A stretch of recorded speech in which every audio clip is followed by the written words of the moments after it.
She said, I know I'm going to jail, but can I tell you something first? We arrested her just before sunrise. She didn't fight.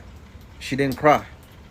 She just looked at us and said, I know I'm going to jail, but can I tell you something first? We paused. It's not something most people asked in that moment. She said, I used to be a mother, a real one. PTA meetings, soccer practices, homemade Halloween costumes, the whole thing. We stood there silent. Then she said, and one day it all changed. My daughter started lying, running off, stealing from me. CPS started showing up. My own mother said I wasn't a fit anymore. She looked at us straight in the eye and said, I snapped. Not in the way you think. I didn't hurt her, but I did something else, something I can't undo. We asked her what she meant. She just whispered, check the attic. She's not there, but the truth is. Then she turned around, placed her hands behind her back, and waited for us to move. She said, check the attic. She said the truth was waiting up there.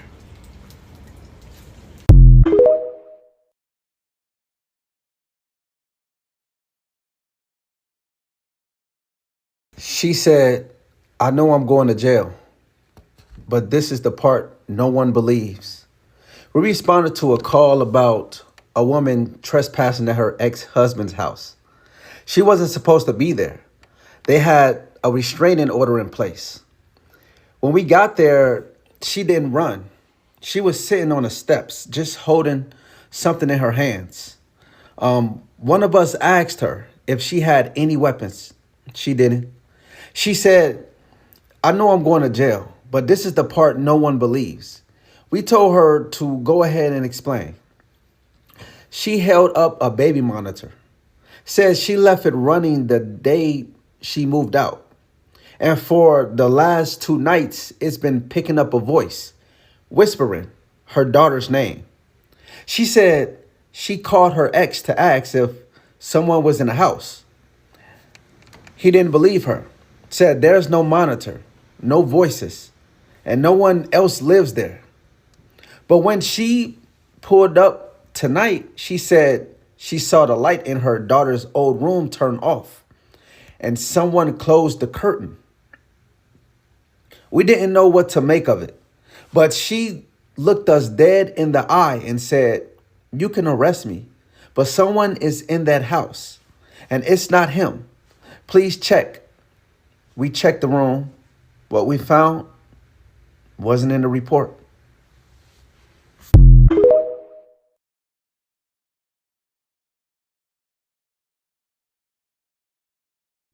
Let me tell you guys a spooky story my aunt told me about her village in Guinea, located in West Africa.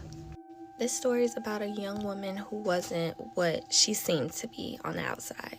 My aunt said this lady was so beautiful and she always wore nice clothes. She was in her early 20s.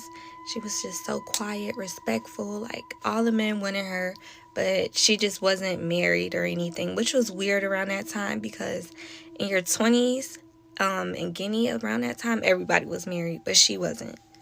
This lady wasn't really close to any of the other like 20-year-olds in the area or anything like that. So she wouldn't really go out, but she would only come out whenever someone just had a baby. Another thing is that she lived by herself, which was weird around that time. And she would say like her parents lived in another village or whatever, and that this was her dad's house. And she's just like taking care of things until they come back here. But like I said, she only came out when someone in the village had a new baby. And she would just come to greet the baby, say hi, bring some gifts, yada yada. But here's the thing. Every time she visited a baby, the baby would get sick the next day, literally. My aunt said this happened to like her neighbor's son, and then it was another baby located in the village.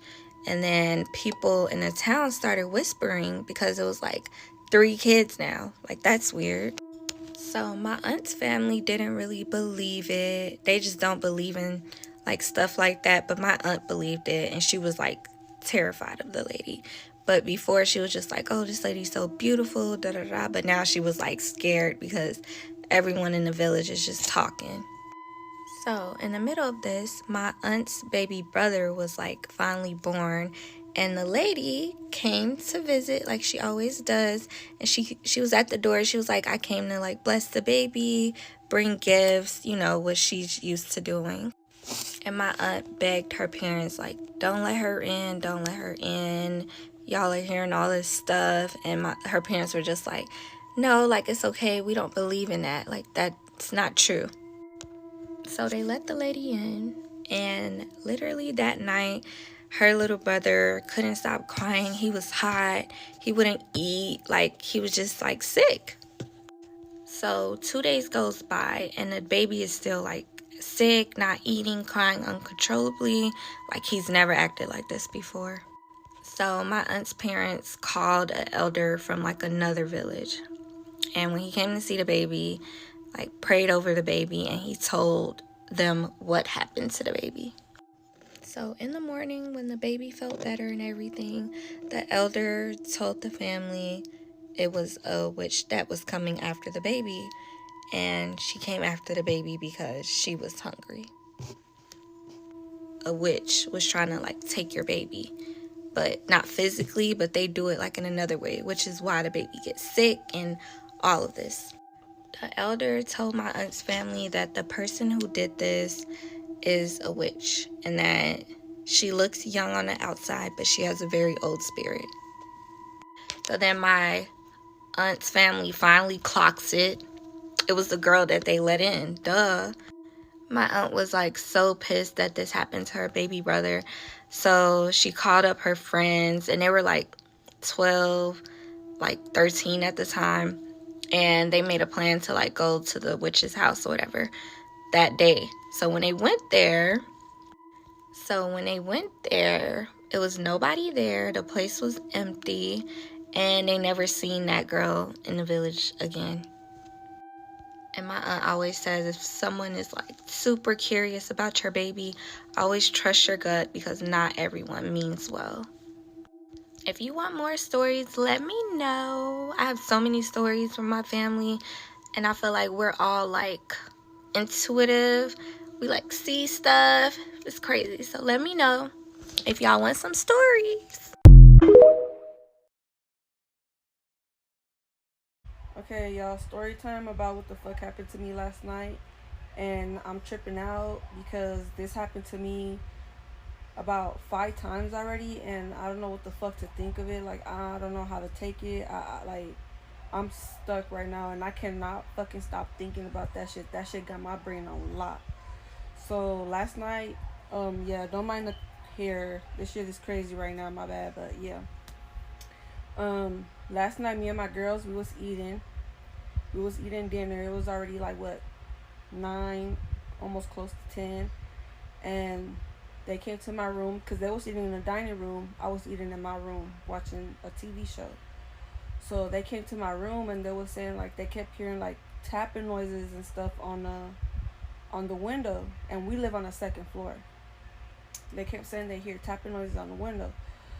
So they asked me like, are you expecting any company or anything like that? And I'm like, no. So I checked the cameras, and I look at the cameras, and it's nothing on the cameras. I rewind my cameras back, it's nothing on the cameras. So we get up, I go check the door to make sure that it's locked, and top lock, bottom lock. So they finished their food. I'm in my room, I'm eating. After they finished their food, a little bit after they finished their food, I finished my food. So it was already like about 10 o'clock when I finished my food, 10 something. And they playing around, and I go wash the dishes.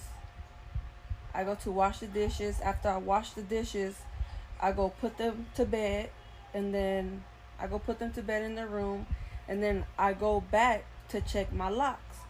Top lock, bottom lock. So I go back to my room. I'm watching TV, doing what I do, and I didn't go to sleep till like 1 in the morning. So by by like 12 o'clock or something like that, they already sleep. And I don't know what time it was when I got up to go get a snack, but I knew it was a little bit after 12. Um, I go check after I grab my snack. I go check the door again to make sure it's locked. Top lock, locked. Bottom lock, locked. So I come in my room, eat my snack.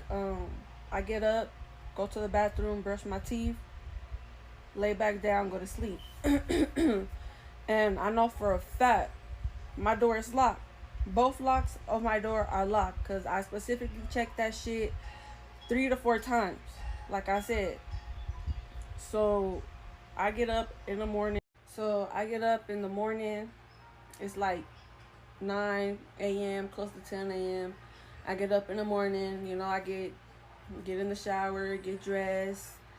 Then we get ready to go check the mail. So as I'm about to go unlock my door to go out, I notice my top lock is fucking unlocked. My top lock is unlocked, y'all. Like, and in my head, I'm like, hold the fuck up. I know this motherfucker was locked last night. Which one of y'all unlocked this fucking door? So I go to their room because they put it on their shoes so we could go to the mail. So I go to their room and I ask them, who unlocked the top lock? And they get to saying, well, it wasn't me. I didn't do it. And I'm like, I'm not even playing right now. This is not a joke. Like, y'all already know I don't play about the door being unlocked. Like, I take that very seriously for the simple fact that it's just me and my girls that live here. So they was like, Mom, we promised we didn't touch the top lock. Like, why would we touch the top lock? Why would we unlock the door? We're not going nowhere. And I'm like, so none of y'all unlocked the top lock. So the lock just unlocks by itself. It was like, well, we didn't do it. So at this point now, I'm tripping. Like, I'm like, my head is just like, what the fuck? Like, this is the 5th time this shit happened to me. So we go check the mail. While we come back from checking the mail, I stop at the office. They're closed because it's like what 12 something, and I guess it was out at lunch. So they close. So we come back in the house, and I get to checking my cameras. So I'm checking my cameras, and it says that it's been motion detected. Like, I forgot the hours and stuff like that, but in the middle of the night, it detected motion a couple times, but it was nothing on my camera. Like, I would rewind it back, and it wouldn't show anything. So when the office management came back from lunch, I went back there to the office and I asked them, did any maintenance man come into my house? Because if they did, they're not knocking, and they should knock before they come in. And if they did come in, they're not locking the door how I have it locked. Like, I take that very serious. She was like, no, hasn't no maintenance man went to your unit, for the simple fact that there's no work orders for your unit to fix anything, so they don't have a reason to be in there. That's the only time they would go in there. And I was like, are you sure? Because something's going on with my top lock. And then she looked back on the computer. She's like, I'm sure. There's nothing on there. Like, there's nothing that they wrote off to get your key. There's no work orders in to fix anything. It's no reason for them to be going in and out of your unit.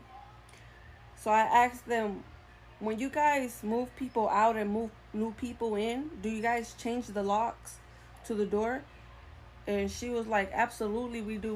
We change the bottom lock. We change all locks that need to be changed. We fix any repairs that need to be fixed, so on and so on. So in my head, I'm like, okay, I hope you're telling the truth, because it's a lot of fucking creeps up in this motherfucking apartment, and I ain't got time for that shit, especially in the middle of the night. Like, come on. So now I'm sitting here, can't stop thinking about this shit, because like I said, this is the 5th time this shit happened to me, and I don't know what the fuck is going on. This shit is weird as fuck. Like, it's a lot of other little crazy shit that goes on in here. Like, weird, scary, crazy shit. But my top lock to my apartment being unlocked for the fifth time, that's like by far the worst. Like that right there, that's some shit that freaks me the fuck out. Because I don't know what the fuck to think of it at this point. Like, and then when I check my fucking cameras, it doesn't show nobody. It doesn't show anything. It just said motion detected a couple times. Like, so I'm just stuck. Like, what the fuck is going on? Like, bro, that shit is so fucking weird. That shit make my fucking skin crawl. Hey, bestie boo, you want a story time? Okay, go get your snack. Okay, so for this story, let's call the girl Liliana and let's call the guy Mark. So Liliana met Mark and they instantly clicked. It was like it was meant to be, right? And eventually, they start dating and then they get together and Mark became Liliana's, like, that was the love of her life. Mark was damn near the perfect freaking guy. Like, he worshiped the ground that she walk on. She don't gotta pay for nothing. He's attentive. He's everything you think a man is supposed to be, right? And Liliana's like, damn, like, I hit the jackpot because not, like, you don't find many men like this anymore. And she for sure knew that that was the person that she was supposed to marry. And Mark knew the same too. He said it multiple times that he will propose to her. So boom, fast forward, they've been together for some quiet time now. Some quiet time. English is a hard language, bro. Anyway, so they're together. And, of course, I feel like y'all already knew I was going to say this, but Liliana finds out that Mark cheated. And Liliana, she don't fuck around. She don't play that, he cheats, I stay thing. Baby, she's strong. She left. The moment she found out that Mark cheated, she was out of there. She don't care if that was her husband and the person she swore she was going to be with. Her one deal breaker was cheating. Baby, she left. She skedaddled. She ran like a track star. And Mark was devastated because, again, Liliana was the love of his life. But he fucked up by cheating. I mean, what do you expect? I mean, I guess he expected her to stay because that's what most girls do, but he done met his match. Anyway, obviously, this is a really bad heartbreak for Liliana, and she becomes very depressed. Like, she is not herself. She is heartbroken. She's standing on business, but that don't mean she ain't heartbroken. That baby, like that, she really thought that was her husband, So, fast forward about a month after they break up, as if things couldn't get any worse, Liliana's grandma passes away. And to add salt on the wound, it's not like she barely knew her grandma. Her and her grandma was like this, y'all. That was her grandma. Like, they were super duper close. So that was like the last straw for Liliana, right? That was her 13th reason. And usually, like, Mark would be the person that she goes to about things like this. And it's like, she can't even go to him because it's like, damn, you betrayed me, but I really need somebody, and you're the one person that I want to be hugging me and helping me through this right now. And as much as Liliana wanted to, like, go to Mark, she was, she didn't know. I mean, I wouldn't know how to act either. You feel me? I just got my heart broken and my grandmommy died. However, Mark, of course, still cares about her. And when Mark found out that her grandma passed away, he knew how close they were. He immediately went. He got her flowers. He made her a snack, He made a very nice gesture. He popped up on her at work and he gave her everything. And he basically, like, spoke to her and he told her, hey, listen, I understand that I messed up and I understand what I did was very wrong. And I'm not asking for you to come back to me. All I'm asking is for you to let me be there for you because I know you don't really have anybody right now. And that was your grandma. And I hate to see you hurt. So if you want to hug, you want to cry, you want a shoulder to cry on, I'm here for you. I understand that this is not easy, right? Because Mark had lost somebody before. And that was very nice of Mark. And all her coworkers just told Liliana to take the rest of the day and go home.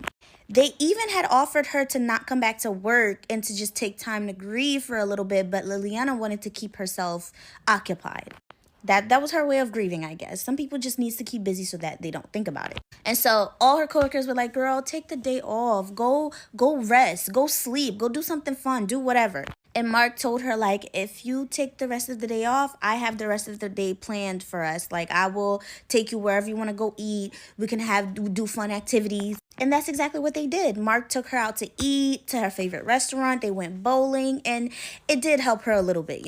She was still sad, but at least she was able to crack a smile the rest of that day. Anyway, slowly but surely, Liliana Whenever she felt sad or, she thought about her grandma, she would lean onto Mark. However, Mark noticed that the only time Liliana leans onto him is when she's sad or like thinks about her grandma. And he's happy to be there for her, but it's just like, damn, you only gonna call me when you sad? Because obviously he wanted Lily back. Anyways, a few months go past. Lily is starting to grieve just a bit better because, it doesn't really get better within a few months, but, you start to learn how to deal with it. So the more time is happening, is passing, the more Liliana doesn't seem to need Mark anymore. And he noticed that. So boom, fast forward. It's some time now, and Mark is starting to notice that Lily is kind of distancing herself, whatever. Until one night, Lily was sleeping, and she woke up in the middle of the night. She was having sleep paralysis. And when she was having sleep paralysis, she looked up and it was her dead grandmother standing at the freaking foot of her bed. Seems like I can't speak today. Anyway, but the person that was there was not her dead grandma, because that person is scary as hell. Her grandma, she could tell that it's her grandma, but it didn't have a face. And that was about the scariest thing that she could go through. Because could you imagine you're grieving your grandma, somebody very close to you, and you're waking up having sleep paralysis to your unalived grandmother that's not your unalived grandmother, that's possibly a demon? Like, listen, I would have lost it. So immediately she left her house. She went to Mark's house that night because she didn't want to sleep alone. And she started to notice that over the next few weeks, she's having that same thing over and over. At this point, it's damn near almost every night, whether she's with Mark or not. You get what I mean? So she becomes super attached to Mark because, like, she wants to cuddle with him. She wants to, like, be next because she feels protected with Mark. So one day she's talking about this to one of her friends, and her friend is very, very spiritual. And her friends tell her straight up, I don't know, that sounds like a spirit or demon attached themselves to you.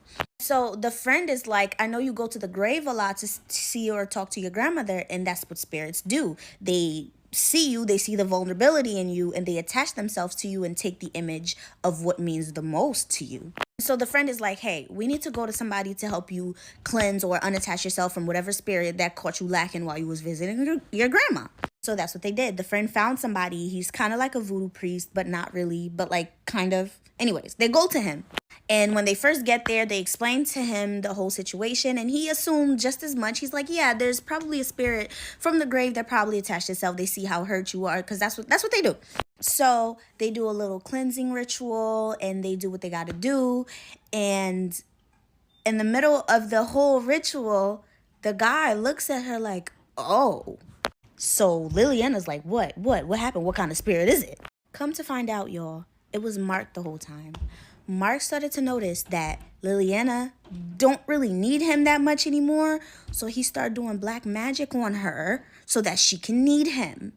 The voodoo priest told her exactly under his bed and under her bed where she's going to find the concoction that he made so that she can continuously keep having sleep paralysis. And she did just that. She went under her bed and under his bed. She acted as if everything was normal. She went home. She saw it. She went to his apartment because she had a key. Again, they were supposed to be married. And it was there. It was under his bed. What Liliana did was she packed her stuff. She packed, everything that she had in his apartment, blocked him on everything, left the key, and for the next few weeks, Mark tried to get in contact with her and stuff like that, but she wasn't having it. Like, she was standing on business, like I said. So fast forward to about a year later, Liliana works in the city, New York. So one day, she's going to work, and she sees Mark. But it wasn't even like normal Mark. Mark was gone. Like, he was far gone. He was homeless, and it was so bad that when she tried to speak to him, he didn't even recognize her. And her heart broke because that was somebody that she thought she was going to marry. And although he did a very horrible thing, she felt so bad because he was out of it. She tried to get him some help, like get him a hotel room or some food, and he just he didn't recognize her. He was, he was just messed up. He was out of it. She wasn't even sure if it was because, karma. Well, I'm sure it was karma. But yeah, that's pretty much what happened. Make sure you guys are following me on Instagram and subscribe to my YouTube channel. We're almost to 50K. Y'all get me to 50K.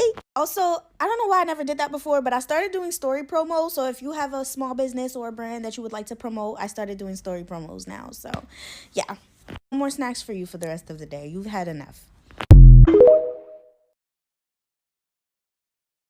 This is the scariest thing that's ever happened to me in my entire life, and I wasn't even planning on making a video today, but I feel like I need to get out of my system because I have been welling up with tears and having full body chills from being scared.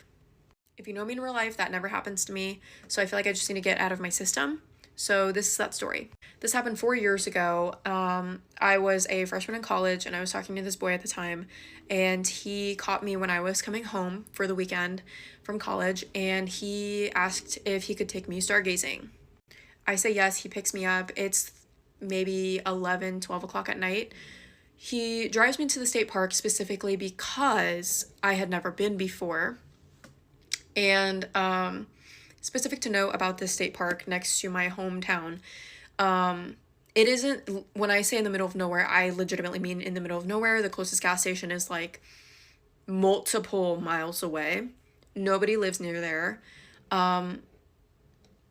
Yeah, you get the gist. So we get there, he originally parks in front of this watchtower. We're walking up the watchtower. Something to note about me, you're gonna learn about two of my fears today. I am afraid of heights. The tower starts shaking from the small amount of wind, and I immediately am like, hey, I don't like this. We're about halfway up. I don't like this. Let's go down.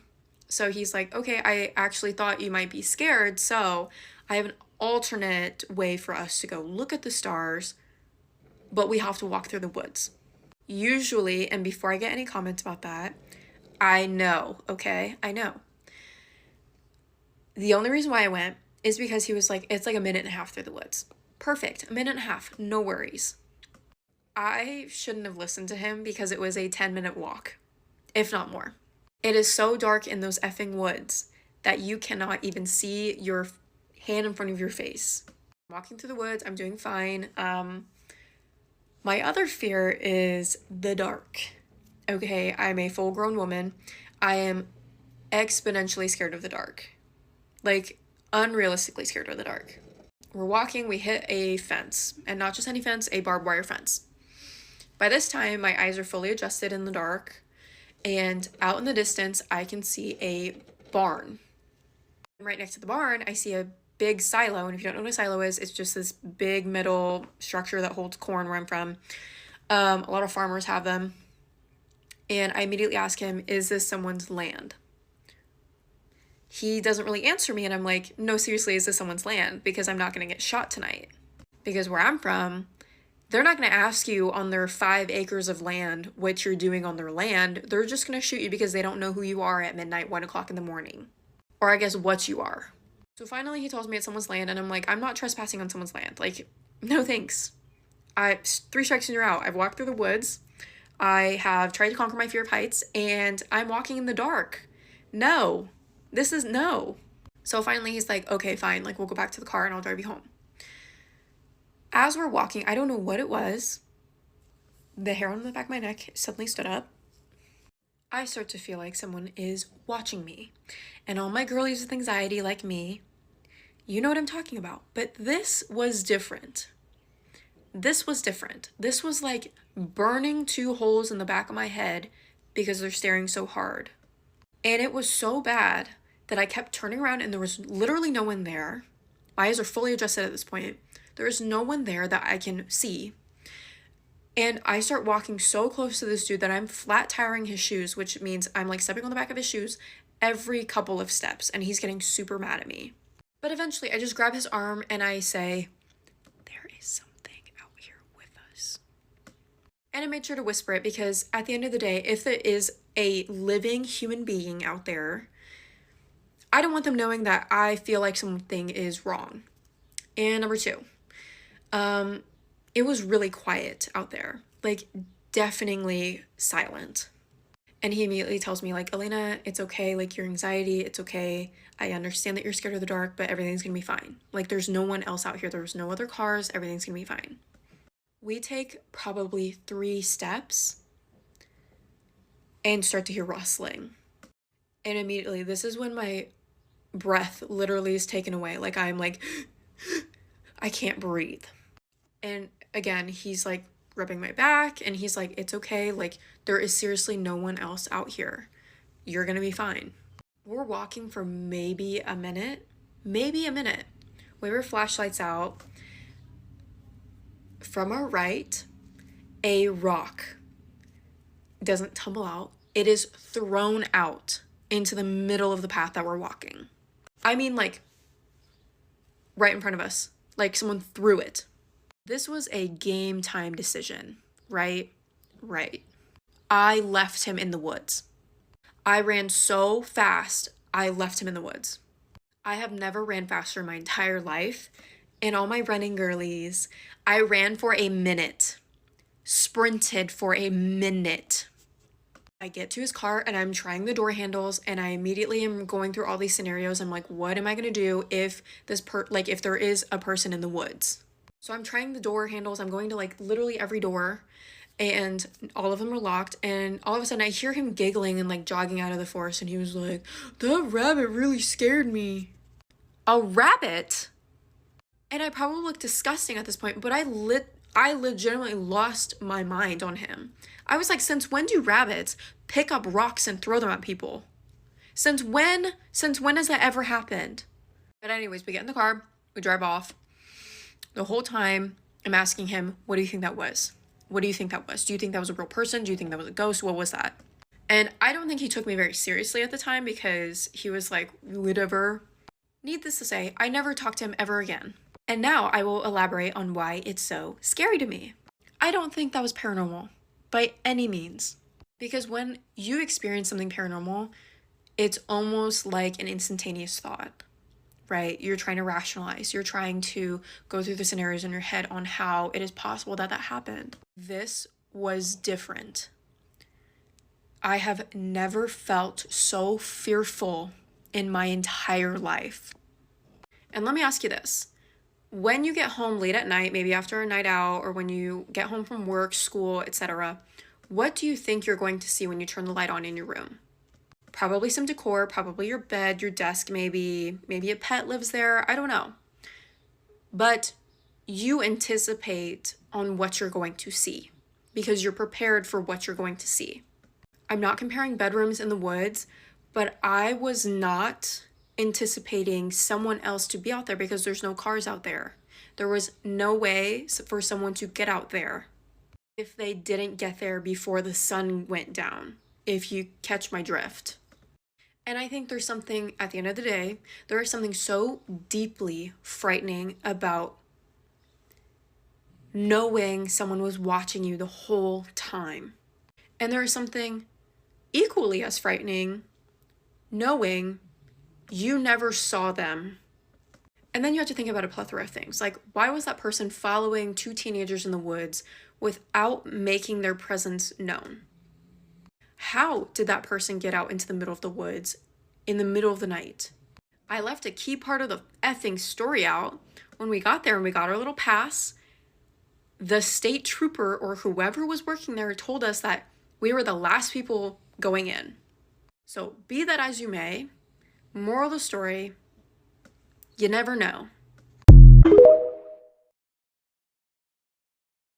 Hey bestie, what time of snacks do we have today? I'm not even gonna tell you what kind of snacks to get. You get to pick, but you gotta let me know what it is in the comments, okay? Okay.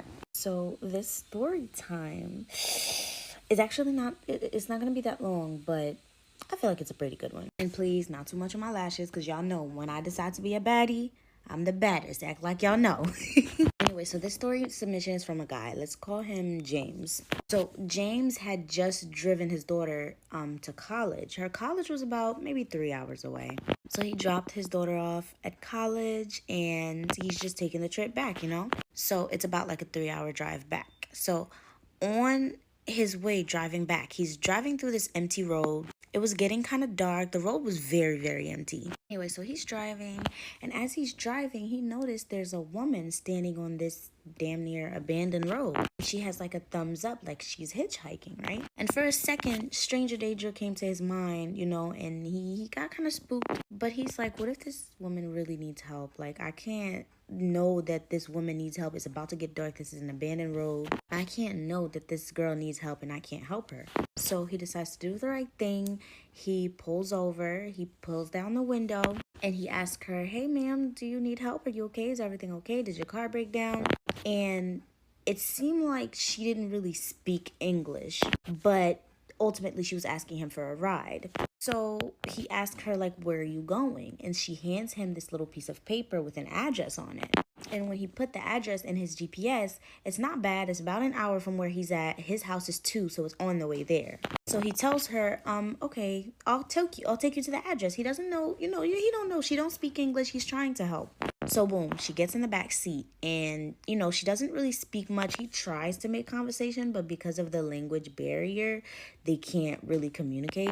But he tried his best to be a good Samaritan. He tried to make her feel as comfortable as possible because he could see that she's a bit nervous because she's not really even though she doesn't speak English, but she's also not talking much. She seems quiet and very distant. And he doesn't know the reason why she's on the road hitchhiking, so she may be nervous, She's probably thinking of him as stranger danger. So he gives her some snacks. She declines everything, but he tries as much as he can to make her feel comfortable. That's the point. So when they were 10 minutes away from the address, he let her know they're 10 minutes away, so they're going to get there very, very fast. Anyways, he gets there. He gets to the address. He's looking for the house. He's driving, and he finds the house, and he pulls over in front of the house, and he turns back to tell her, hey, we're here. Except when he turned back, nobody was in the back seat. No one was in the back seat. He's like, what the hell? Like, she was in this car a second ago.